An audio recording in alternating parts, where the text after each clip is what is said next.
Hello. तर of course मी Mumbai Indians fan आहे, पण IPL फायनल मध्ये मी कोणत्या टीमला सपोर्ट केला असेल? ऑफकोर्स RCB ला, तेही फक्त आपल्या विराट कोहलीसाठी.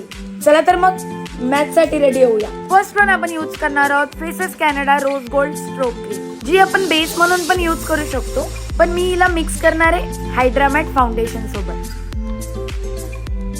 ज्यामुळे आपल्याला मिळतो बिल्डेबल कव्हरेज, इन्स्टंट ग्लो आणि brightening glow. And last but not least, Faces कॅनडाची कम्फी मॅट वाव लिपस्टिक. ही लॉंग लास्टिंग आहे, तेही फक्त 299 रुपीज मध्ये. हा आहे आपला final look. As you can see, sunlight मध्ये माझा चेहरा किती ग्लो करतोय. आणि तुम्हालाही हे प्रोडक्ट बाय करायचे असतील तर scan the QR code and by the product.